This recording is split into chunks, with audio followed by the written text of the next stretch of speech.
Hello friends, சின்ன மருமகள் serial இனி வரப்போகிற எபிசோட்ஸ்க்கான ரிவ்யூ தான் பார்க்க போகிறோம். அடுத்தடுத்த சுவாரஸ்யங்களை தெரிஞ்சுக்கிறதுக்கு இந்த வீடியோவை ஸ்கிப் பண்ணாமல் கடைசி வரைக்கும் பாருங்கள். நம்ம ராஜாங்க இருந்துட்டு மயக்க வர மாதிரியும் வாந்தி வர மாதிரியும் இருக்கிறத பார்த்துட்டு நம்ம அப்பத்தான் இருந்துட்டு இங்கே பாரியா ராஜாங்கம், உனக்கு தான் உடம்பு முடியலல்ல, நீ போய் காரில் ஏறியா, மற்றவங்கெல்லாம் நடந்து வரட்டும் அப்படின்னு சொல்லவும், இங்கே பாருங்க தான், இதுக்காகவா நான் பாத யாத்திரை வந்தேன், எனக்கு ஒன்றும் இல்லை, ஒரு மாதிரி தலை கிருகிருன்னு வந்துருச்சு, அதனால தான் வாந்தியும் சேர்த்து வந்துருச்சு, நீங்கள் கவலைப்படாதீங்க, எனக்கு ஒன்றும் இல்லை, வாங்க நடந்து போகலாம் அப்படின்னு சொல்லவும், இதை கேட்ட உடனே நம்ம சேது இருந்துட்டு, இங்கே பாருங்கப்பா, உங்களுக்கு முடியலன்னா வேண்டவே வேண்டாம்ப்பா, நீங்கள் போய் காரில் இருங்கப்பா, நாங்கள்லாம் நடந்து வரோம் அப்படின்னு சொல்லவும், இதெல்லாம் கேட்டுக்கிட்டு இருந்த ஈஸ்வரி இருந்துட்டு, இங்கே பாருங்க மாமா, அதனால தான் நான் வீட்டிலவே சொன்னேன், இதெல்லாம் நடக்காத காரியம்னு, எதுக்காக இதெல்லாம் நம்ம தேவையில்லாமல் பண்ணிக்கிட்டு இருக்கணும், வாங்க நம்ம வீட்டுக்கு போகலாம் அப்படின்னு சொல்லவும், இதை கேட்ட உடனே நம்ம சேதுலேருந்து நம்ம அப்பத்தா வரைக்கும் பயங்கரமாக வந்து, அடியே ஒரு சாமி காரியத்துக்கு போய்கிட்டு இருக்கோம், இப்படி அபசகனமாக இப்படியெல்லாம் பேசிக்கிட்டு கேடி, இங்கே பாருங்க அத்தை, நடக்கிறதெல்லாம் பார்த்தா உங்களுக்கு அபசகனமாக தெரியல, நான் பேசுறது தான் உங்களுக்கு அபசகனமாக தெரியுதா, இங்கே பாருங்க அத்தை, இதெல்லாம் நடக்காத காரியம், நம்ம வீட்டுக்கு போயிடலாம் வாங்க அத்தை அப்படின்னு சொல்லவும், ராஜாங்க இருந்துட்டு, இங்கே பாரு ஈஸ்வரி, இந்த மாதிரியெல்லாம் பேசுகிற வேலை வச்சுக்காத, முதல்ல வாங்க போகலாம், யாரும் எதுவுமே பேசாமல் அமைதியே வாங்க அப்படின்னு சொல்லிட்டு எல்லாருமே கூட்டிகிட்டு நடக்க ஆரம்பிச்சிடறாங்க. கொஞ்சம் தூரத்தில் நம்ம பாட்டியும் நடந்தே வராங்க. அப்போன்னு பார்த்து நம்ம அப்பத்தாக்கு அப்படியே மயக்கம் போட்டு கீழே விழுந்துடுறாங்க. இதெல்லாம் பார்த்து வீட்டில் இருக்கிற எல்லாருமே பயங்கரமாக ஷாக் ஆகிட்டு நம்ம தமிழ்ச்செல்வி இருந்துட்டு அப்பத்தாக்கு என்னாச்சு ஏதாச்சுன்னு வந்து பார்க்குறாங்க. அதுக்கப்புறம் நம்ம கருப்பண்ணனை போய் தண்ணியெல்லாம் வாங்கிட்டு வர சொல்கிறாங்க. கருப்பும் தண்ணியெல்லாம் வாங்கிட்டு வந்து தமிழ்ச்செல்வி கிட்ட கொடுக்கவும், தமிழ்ச்செல்வி அந்த வாங்கி நம்ம அப்பத்தா அதாவது ஃபேஸில் வந்து தண்ணியை தெளித்து விடுறாங்க. அப்போ தான் நம்ம அப்பத்தாவும் எழுந்து உட்காடுறாங்க. எழுந்து உட்காந்த உடனே நம்ம சேது இருந்துட்டு, அப்பத்தா என்னாச்சு அப்பத்தா அப்படின்னு சொல்லி கேட்கவும், இல்லையா சேதோ, வெயிலுக்கு ஒரு மாதிரி கிருகிருன்னு வந்துருச்சா, வேற எதுவும் இல்லையா, சரி சரி நடு, அந்த சூரிய கிரகணம் முடியறதுக்குள்ள நம்ம இந்த ஒரு பூஜை பண்ணி ஆகணும்ல, அதனால நம்ம போலாம் நடு அப்படின்னு சொல்லுவோம். இங்க பாருங்க அப்பத்தா, நீங்க போய் கார்ல ஏறுங்க, தமிழ்ச்செல்வி நீயும் போய் கார்ல ஏறு, நீங்க எல்லாருமே கார்ல வாங்க, நாங்க எல்லாருமே நடந்து வரோம் அப்படின்னு சொல்லிட்டு எல்லாருமே நடந்து வந்துகிட்டு இருக்காங்க. அந்த நேரம் பார்த்து நம்ம சேது இருந்துட்டு ஒரு மாதிரி தலை சுத்துற மாதிரி இருக்கு. நம்ம சேது அப்பதான் நினைக்கிறாரு, இல்ல நம்ம தமிழ்ச்செல்வி இந்த வீட்டை விட்டு போக கூடாதுன்னா நம்ம இதை பண்ணி தான் ஆகணும், நமக்கு ஒன்றும் இல்லை, நம்ம நடந்து போகலாம் அப்படின்னு சொல்லிட்டு எல்லாருமே நடந்து போக ஆரம்பிக்கிறாங்க. அதுக்கப்புறம் என்ன, இன்னும் கொஞ்ச நேரத்தில் சூரிய கிரகணமும் முடிய போகுது. அந்த சூரிய கிரகணம் முடியறதுக்குள்ளே இந்த பரிகாரத்தை பண்ணி ஆகணும், இதை அதாவது பண்ண முடியுமா முடியாதுன்னு ஒவ்வொருத்தரும் அப்படியே மனசில் பரித வச்சுக்கிட்டு போய்கிட்டு இருக்காங்க. ஆனால் நம்ம ஈஸ்வரி இருந்துட்டு பயங்கரமாக சந்தோஷத்தோட இந்த பரிகாரம் கண்டிப்பாக பண்ண முடியாது அப்படின்னு தான் வராங்க. இந்த நேரத்தை யூஸ் பண்ணிக்கிட்டு நம்ம சாமுத்திரி இருந்துட்டு எப்படியாவது இந்த வீட்டுக்குள்ளே போயிடணும்னு ராஜாங்கத்துக்கிட்ட முன்னாடி வந்து நின்றுக்கிட்டே இருக்காங்க. இதெல்லாம் பார்த்த ராஜாங்க இருந்துட்டு, இங்க பாரு, நானும் எவ்வளவு நேரம் தான் பொறுத்துக்கிட்டு இருக்கிறது, உனக்கும் எனக்கும் எந்த ஒரு சம்மந்தமும் இல்லைன்னு நான் எப்பவே சொல்லிட்டேன்ல, எதுக்காக திரும்ப திரும்ப என் முன்னாடி வந்து நின்று என்னை டென்ஷன் படுத்திக்கிட்டு இருக்க, உன்னாலையும் உன்னோட பொண்ணாலையும் நான் எத்தனை பேருக்கிட்ட அவமானப்பட்டும் அசிங்கப்பட்டும் நின்றேன்னு உனக்கு தெரியுமா, அவங்க என்னென்னலாம் என்னை பேசினாங்கன்னு உனக்கு தெரியுமா, இப்படியெல்லாம் ஒரு கேவலத்தை பண்ணி வச்சுட்டு எப்படி என் முன்னால வந்து உன்னால நிற்க முடியுது, முதல்ல இங்கிருந்து போயிடு, அதுக்கப்புறம் நானா ஏதாச்சும் பண்றதுக்குள்ள இங்கேருந்து போயிட்டேன்னா உனக்கு நல்லது, இல்லைனா கண்டிப்பாக இங்கே ஏதாவது ஒன்று நடக்கும் அப்படின்னு சொல்லிடுறாங்க. இதை கேட்ட உடனே நம்ம தமிழ்ச்செல்வி இருந்துட்டு, மாமா நீங்கள் கொஞ்சம் பொறுமையாக இருங்க மாமா, நம்ம இந்த பரிகாரத்தை முடிச்சுட்டு நம்ம என்ன வேணாலும் பேசிக்கலாம், நீங்கள் முதல்ல யாருக்கிட்டையுமே பேசாமல் அமைதியாக போங்க, இங்கே பாருங்கம்மா, எதுக்காக இப்படியெல்லாம் பண்ணிக்கிட்டு இருக்கீங்க, நீங்கள் எதுக்காக நீங்கள் இப்படி பண்ணுறீங்க, அதுதான் மாமா ரொம்ப கோவப்படுறாருன்னு தெரியுதில்ல, எதுக்காக அவரை கோவப்படுத்திக்கிட்டே இருக்கீங்க, கொஞ்சம் நேரம் கோவிலுக்கு போகிற வரைக்குமே நீங்கள் கொஞ்ச நேரம் அமைதியாக வாங்க, அதுக்கப்புறம் என்ன பேசணுமோ அப்புறமா நம்ம பேசிக்கலாம் அப்படின்னு சொல்லிட்டு நம்ம சாவித்திரி கிட்ட சொல்லவும், சாவித்திரியும் அமைதியாக வந்துக்கிட்டு இருக்காங்க. அதுக்கப்புறம் என்ன, கோவிலுக்கும் போயிடுறாங்க. கோவிலுக்கு போன உடனேயே அதாவது பூஜையும் முடிச்சு, அதாவது சூரிய கிரகணம் முடியறதுக்குள்ளேயே அந்த பூஜையை முடிச்சிடுறாங்க. ஆனால் சூரிய கிரகணம் முடியறதுக்குள்ளே வந்தாலையும் நல்ல நேரம் இல்லை, பூஜை பண்ண நேரம் வந்து ராவு கேலம், இதெல்லாம் பார்க்காம எல்லா பூஜையும் நடத்தி அப்போ தான் ரொம்ப நிம்மதியாக வந்து நம்ம சாவித்திரி நம்ம ராஜாங்கம், நம்ம சேது, அப்பத்தா, தமிழ்ச்செல்வின்னு சொல்லிட்டு எல்லாருமே பயங்கர சந்தோஷமாக உட்காடுறாங்க. அதுக்கப்புறம் நம்ம தமிழ் இருந்துட்டு, அம்மாச்சி எனக்கு இப்போ தான் அம்மாச்சி ரொம்ப சந்தோஷமாக இருக்குது அப்படின்னு சொல்லவும், இது கேட்ட உடனே நம்ம அப்பத்தா இருந்துட்டு, இங்கே பாருடி வாடி, நம்ம அங்கே ஒரு சாமியார் இருக்காரு, அவர்கிட்ட கொஞ்ச நேரம் நம்ம பேசிட்டு வரலாம் அப்படின்னு தமிழ்ச்செல்வியை கூட்டிகிட்டு போகிறாங்க. போன உடனே நம்ம தமிழ்ச்செல்வியும் அப்பத்தாவும் அந்த சாமியார்கிட்ட உட்காந்து கேட்குறாங்க. இங்கே பாருங்க ஐயா, எங்கள் குடும்பமும் எங்கள் குடும்பத்தில் இருக்கிறவங்க யாரும் எங்களை விட்டு பிரியக்கூடாதுன்னு நாங்கள் முருகர் கோயிலுக்கு பாத யாத்திரையாக வந்தோம். இந்த இந்த பரிகாரத்தில் முருகருக்கு சந்தோஷம் அதாவது சந்தோஷம் ஆச்சா இல்லையான்னு நாங்கள் தெரிஞ்சுக்கணும்னு வந்திருக்கோம் அப்படின்னு சொல்லவும், இங்கே பாருங்கம்மா, நீங்கள் பாத யாத்திரையாக வந்தது எந்த ஒரு பிரயோஜனமே இல்லாமல் போயிடுச்சேம்மா அப்படின்னு சொல்லவும், இதை கேட்ட உடனே அப்பத்தாக்கு பயங்கரமாக ஷாக் ஆகிடுது. என்ன சாமி சொல்கிறீங்க? நீங்கள் சொல்கிறத என்னால் நம்ப முடியல சாமி. அதாவது எங்கள் வீட்டில் எந்த ஒரு பிரிவும் வந்துடக்கூடாது, இந்த வீட்டில் இருந்து யாரும் மனஸ்தாபப்பட்டு வெளியே போயிடக்கூடாதுன்னு தானே இந்த பரிகாரத்தை நாங்கள் பண்ணோம். அப்படி இருந்தோம் இந்த பரிகாரம் பலிக்கலைன்னு சொல்கிறீங்களே, என்ன சாமி எதுக்காக இந்த பரிகாரம் பலிக்கலைன்னு சொல்கிறீங்க அப்படின்னு சொல்லவும், இதை கேட்ட உடனே இங்கே பாருமா, இந்த வீட்டில் இருக்கிற எல்லாருமே நடந்து வரணும்னு தான் நீங்கள் வேண்டிக்கிட்டு இருந்திருப்பீங்க. ஆனால் ஒரு சிலர் கார்லையும் இன்னும் ஒரு சிலர் நடந்தோம், அதுக்கப்புறம் சாமியை மனசில் எடுத்துக்காமல் ஒரு சிலரும் வந்திருப்பாங்க. கண்டிப்பாக அவங்களால உங்கள் பரிகாரம் நடக்கவே நடக்காதுமா அப்படின்னு சொல்லவும், இதை கேட்ட உடனே நம்ம அப்பத்தாக்கு பயங்கரமாக ஷாக் ஆகிடுது. இங்கே பாருங்கள் சாமி, எங்கள் குடும்பத்தில் எந்த ஒரு பிரச்சனையும் இதனால் ஏற்பட்டுறாதே அப்படின்னு சொல்லவும், இங்கே பாருங்கம்மா, கண்டிப்பாக அந்த முருகர் உங்களை கைவிட மாட்டார். ஆனால் நீங்கள் பூஜை பண்ண நேரம் யமகண்டமா, அந்த யமகண்டத்தில் வந்து நீங்கள் பூஜை பண்ணதுனால தான் இப்போது பிரச்சனையே. நீங்கள் பாத யாத்திரையாக நடந்து வந்தது எல்லாமே சரிதாம்மா, ஆனால் நீங்கள் வந்த நேரம் சரியில்லையே. அந்த முருகரே உங்களை காப்பாற்ற முடியாத நிலைமையில் இருக்காரே, இப்போ என்ன பண்ண முடியும்? உங்களோட தலையெழுத்து என்னமோ அதுபடி தாம்மா நடக்கும் அப்படின்னு சொல்லிடுறாங்க.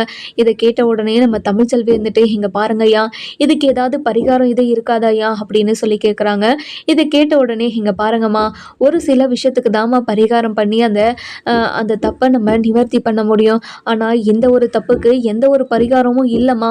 அந்த சாமியாக நினச்சாதான் உங்களை காப்பாற்ற முடியுமோ தவிர வேறு யார் நினச்சாலும் முடியாதம்மா. நீங்கள் கொஞ்சம் ஜாக்கிரதையாக இருந்துக்கோங்க அப்படின்னு சொல்கிறாங்க. இதை கேட்ட உடனே நம்ம அப்பத்தாக்கு மனசே தாங்க மாட்டேங்குது. இப்போ என்ன பண்ணுறது ஏது பண்ணுறதுன்னு தெரியாமல் அப்படியே தவிச்சு போய் நிற்கிறாங்க. அதுக்கப்புறம் தமிழ் இருந்துட்டு நம்ம அப்பத்தா கிட்ட, இங்கே பாருங்க அப்பத்தா, நீங்கள் கவலைப்படாதீங்க, கண்டிப்பாக எந்த ஒரு பிரச்சனையுமே வராது, நீங்கள் கவலைப்படாமல் இருங்க. இங்கே பாருடி, எப்படி கவலைப்படாமல் இருக்க முடியும்? என்னோட வீட்டில் இருக்கிறவங்களுக்கு ஏதாச்சும் ஒரு பிரச்சனை வரும்னு சொல்கிறாரு அவர். அதுவும் இல்லாமல் நம்ம பூஜை பண்ண நேரம் வேறு யமகண்டன்னு சொல்கிறாங்க. அப்படி இருக்கும்போது நான் என்னடி பண்ண முடியும்? எனக்கு ரொம்ப பயமாக இருக்குடி அப்படின்னு சொல்லவும், இங்கே பாருங்க அப்பத்தா, நீங்கள் பயப்படாதீங்க, கண்டிப்பாக எந்த ஒரு பிரச்சனையும் வரவே வராது.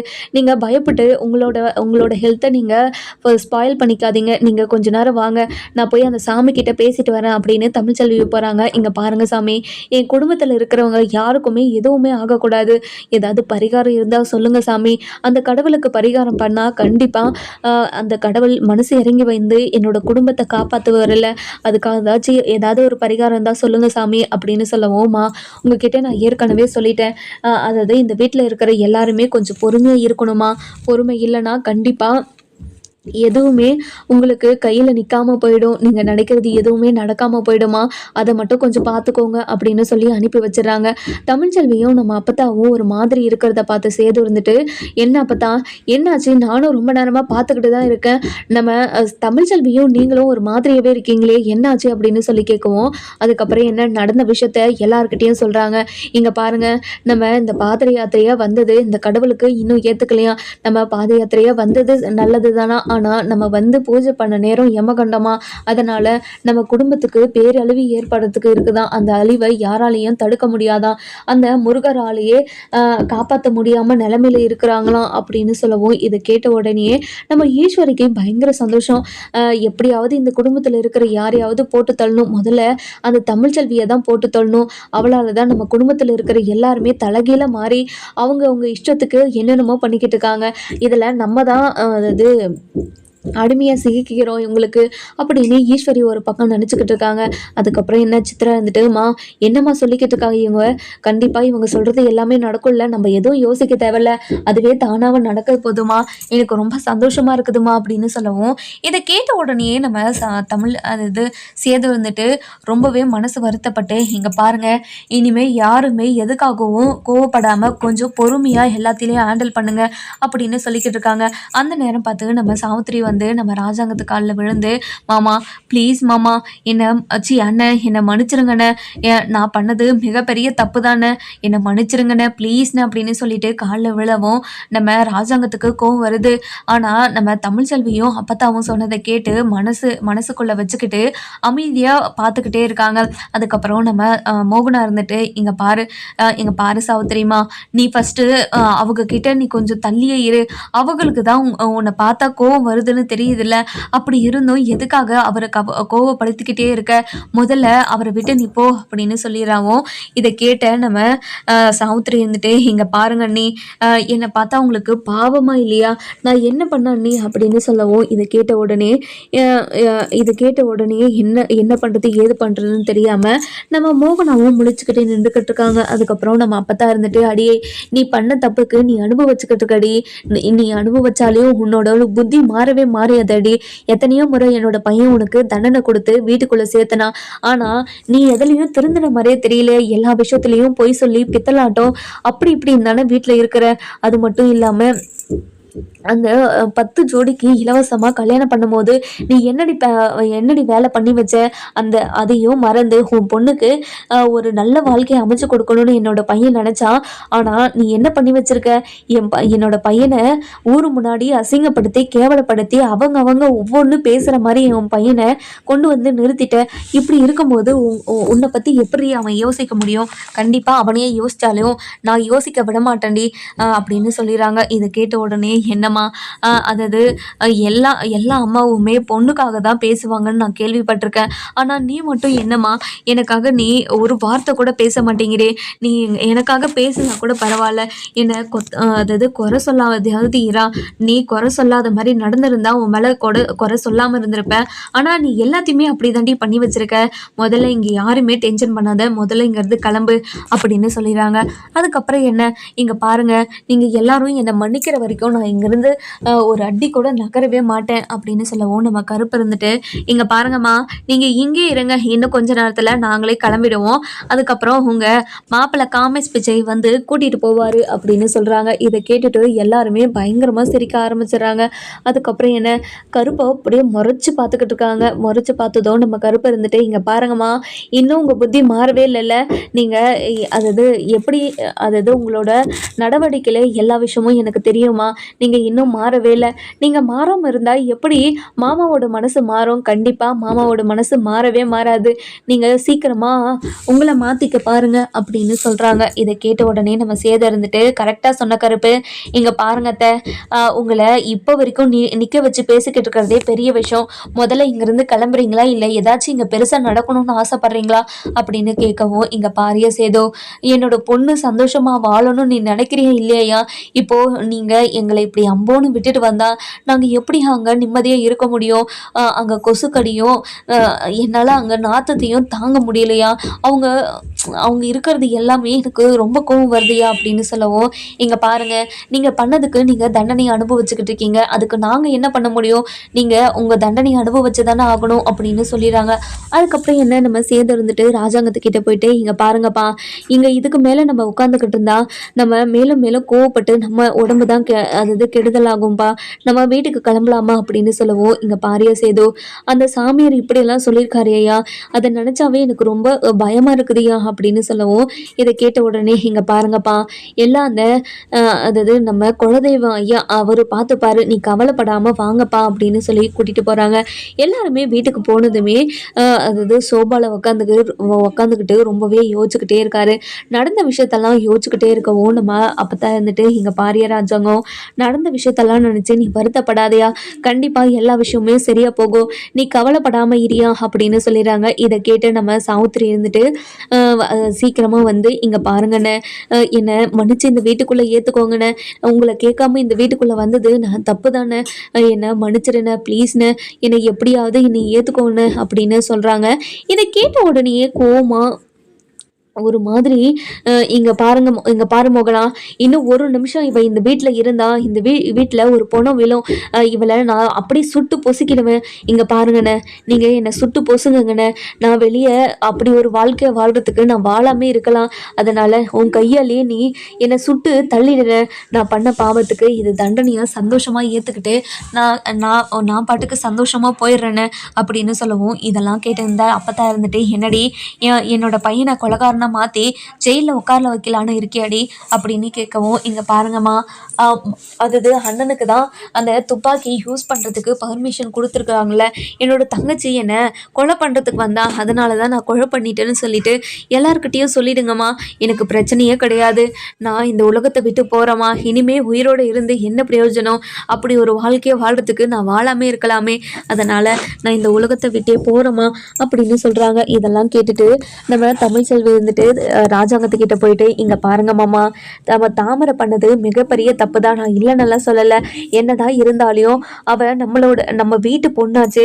நம்ம அவளை பற்றி யோசிக்காமல் இருக்க முடியுமா? கல்யாணம் ஆன நாளிலிருந்து இப்போ வரைக்குமே தாமரையை பற்றி நான் யோசிச்சுக்கிட்டே தான் இருக்கேன். அவள் இந்த வீட்டில் எவ்வளோ வசதியாக வாழ்ந்த பொண்ணு.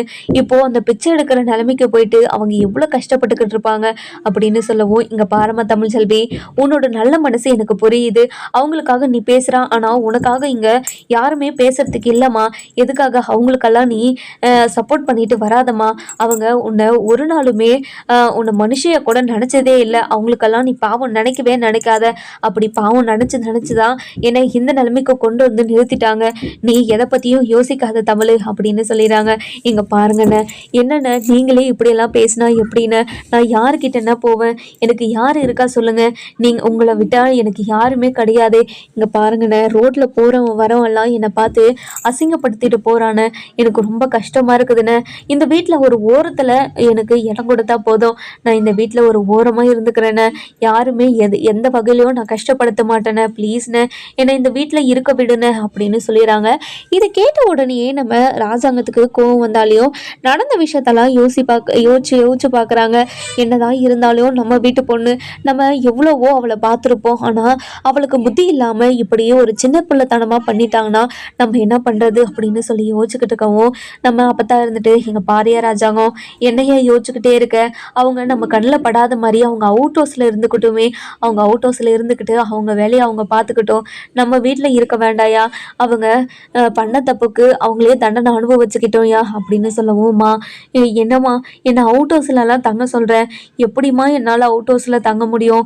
நான் இங்கே இருக்கம்மா, ப்ளீஸ்மா அப்படின்னு சொல்லவும், இங்கே பாருடி, உனக்காக நான் இவ்வளோ பேசுகிறதே பெரிய விஷயம். இந்த வீட்டிலலாம் உன்னை பார்த்துக்கிட்டு எங்களாலலாம் இருக்க முடியாது. இப்படி ஒரு துரோகம் பண்ணவளை தினம் பார்த்துக்கிட்டு எங்களால் அமைதியெல்லாம் இருக்க முடியாது. அதனால் நீ அவுட் ஹவுஸில் இருக்கிறதா இருந்தால் இரு, இல்லைனா நீ இந்த பக்கம் வரவே வராத அப்படின்னு சொல்லிடுறாங்க.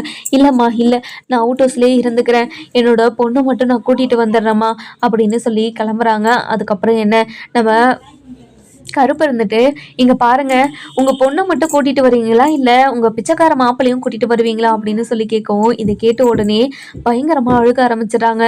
இங்கே பாரு கருப்பு, நான் என்னோட நிலைமை இப்படி ஆயிடுச்சுன்னு என்னை பார்த்து கிண்டல் பண்ணி இப்படிலாம் பேசிக்கிட்டு இருக்கல. எனக்கும் என்னோட நிலைமை மாறும். கண்டிப்பாக நானும் ஒரு நாள் பெரிய ஆளாகி உங்கள் கண்ணு முன்னாடி நிற்பேன். இப்போ பார்த்தீங்களா, உங்களோட புத்தி வெளியே வந்துடுச்சு பார்த்தீங்களா? நீங்கள் இன்னமும் மாறலன்னு இதுலையே தெரியுது. நீங்கள் மாறி இருந்தால் இப்படியெல்லாம் பேசியிருக்க மாட்டீங்க அப்படின்னு சொல்லவும், இங்கே பாரு கருப்பு, நான் தப்பாக ஒன்றும் பேசலையே. நான் இருக்கிற உண்மையை தானே சொன்னேன். எனக்கும் ஒரு காலம் வரும். நானும் உழைச்சி சம்பாரித்து ஒரு நல்ல இடத்துல வந்து ஒரு ஒரு நல்ல பொசிஷனில் நிற்பேன். அப்போது நான் எல்லாருக்கிட்டேயும் நான் பேசிக்கிறேன் அப்படின்னு சொல்லிட்டு போயிடுறாங்க. அதுக்கப்புறம் என்ன, நம்ம தாமரை கிட்ட போயிட்டு, அடியே தாமரை, நான் எப்படியோ அண்ணனை சமாளித்து அவுட் ஹவுஸ் வரைக்கும் போயிருக்கேன்டி. அவுட் ஹவுஸில் தங்கிக்கோன்னு அம்மா சொல்லியிருக்காங்க. அதனால் நம்ம போகலாம் வாடி அப்படின்னு சொல்லிடுறாங்க. நம்ம வந்துட்டா பின்னாடியே நம்ம பின்னாடியே அவன் வந்துட மாட்டான்லம்மா. இங்கே பாருடி, அவன் வந்தாலையும் அவனை நம்ம துரத்தி விட்டுடலாம். முதல்ல நீ வாடி, நம்ம போகலாம் அப்படின்னு சொல்லிட்டு கூட்டிகிட்டு வீட்டுக்கு வந்துடுறாங்க. வீட்டுக்கு வந்த உடனே அவுட் ஹவுஸ் சாவி கேட்கலான்னு வெளியே நின்றுக்கிட்டு நம்ம சாவித்திரி இருந்துட்டு எல்லாருமே கூப்பிட்டுக்கிட்டு இருக்காங்க. அதுக்கப்புறம் என்ன, நம்ம கருப்பு கோயில அந்த அவுட் ஹவுஸ் சாவியை கொடுத்து அனுப்புகிறாரு நம்ம ராஜாங்கம். கொடுத்து அனுப்பின உடனே நம்ம ராஜாங்கம் இருந்துட்டு கருப்பு கிட்ட, இங்கே பாரு கருப்பு, இனிமே அவங்க 2 பேரும் இந்த வீட்டு பக்கம் வரவே கூடாது. இந்த பக்கமே வராதபடி அவங்கள சொல்லி வை. சரிங்க மாமா அப்படின்னு சொல்லிட்டு நம்ம கருப்பும் சாவித்திரி கிட்ட போயிட்டு சாவியை கொடுத்துட்டு இங்கே பாருங்கம்மா, உங்ககிட்ட ஒரு விஷயத்த மாமா சொல்ல சொன்னார். இனிமே இந்த பக்கம் எந்த எக்காரணத்தை கொண்டும் இந்த பக்கம் வரவே கூடாது அப்படின்னு அவர் என்கிட்ட சொல்லி தான் அனுப்புனார். இனிமே எக்காரணத்தை கொண்டும் நீங்கள் இங்கே வரவே கூடாது அப்படின்னு சொல்லிடுறாங்க. அதுக்கப்புறம் என்ன, நம்ம சாவித்திரி இருந்துட்டு தாமரையை கூட்டிகிட்டு போய் அவுட் ஹவுஸில் போய் தங்குறாங்க. நம்ம பின்னாடியே அவன் வந்துட மாட்டான் இல்லைம்மா, நம்ம என்னம்மா பண்ணுறது இப்போ அப்படின்னு சொல்லி கேட்கவும், இங்கே பாருடி, நான் என்னடி பண்ண முடியும், நம்ம இதுக்கு மேலே எதுவுமே பண்ண முடியாதுடி. இங்கே பாரு, எப்படியாச்சும் அவுட் ஹவுஸ்லேருந்து நம்ம பெரிய வீட்டுக்கு போயிடணும். நம்ம ஃபஸ்ட்டு நல்லவங்கன்னு அவங்கக்கிட்ட காட்டணும். அதுக்கப்புறம் தான் நம்ம அந்த வீட்டுக்கு போக முடியும். நீ கவலைப்படாதடி அப்படின்னு சொல்லிடுறாங்க. அதுக்கப்புறம் என்ன, நம்ம ஈஸ்வர் இருந்துட்டு பயங்கர கோவமாக ராஜாங்கத்துக்கு கிட்ட வந்து, இங்கே பாருங்க மாமா, நீங்கள் பண்ணுறது கொஞ்சம் கூட சரியில்லை மாமா. எதுக்காக அதாவது சாவித்திரியை நீங்கள் இந்த வீட்டுக்குள்ளே சேர்த்துனீங்க? நீங்கள் அவளை இந்த வீட்டுக்குள்ளே சேர்த்துருக்கவே கூடாது மாமா. ஏன் இதெல்லாம் பண்ணீங்க? இவ்வளோ பெரிய தப்பு பண்ணிட்டு எப்படியா அவங்கள வீட்டுக்குள்ளே சேர்த்துனீங்க அப்படின்னு சொல்லி கேட்கவும், இதெல்லாம் கேட்டுக்கிட்டு இருந்தேன். நம்ம அப்பத்தான் இருந்துட்டு, அடியே என்னடி உனக்கு பிரச்சனை, எதுக்காக இப்படி துள்ளி குதிச்சுக்கிட்டு இருக்க அப்படின்னு சொல்லி கேட்கவும், இங்கே பாருங்க அத்தை, அவ்வளோ பெரிய தப்பு பண்ணிட்டு ஒரு 2 நாளில் வந்து வீட்டுக்குள்ளே சேர்ந்துட்டா என்ன அர்த்தம்? இன்னும் கொஞ்ச நாளில் பெரிய வீட்டில் வந்து உக்காந்துருவாங்க. இதுதான் நடக்க போகுது அப்படி தானே அப்படின்னு சொல்லி கேட்கவும், உனக்கு யாரடி சொன்னது?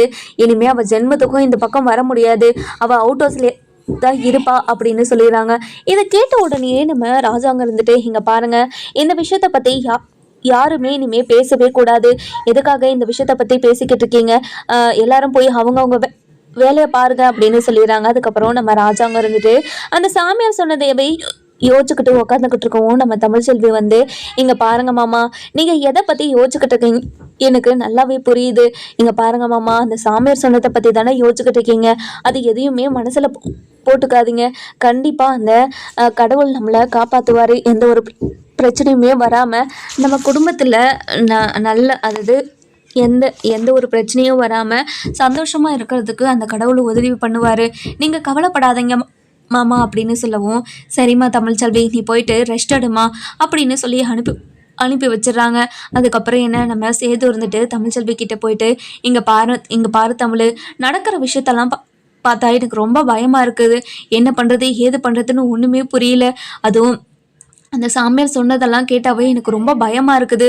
என்ன பண்ணுறது ஏது பண்ணுறதுன்னு தெரியாமல் அப்படி திருன்னு நான் முழிச்சுக்கிட்டு இருக்கேன். இங்கே பாருங்கள், நீங்களும் கவலைப்படாதீங்க.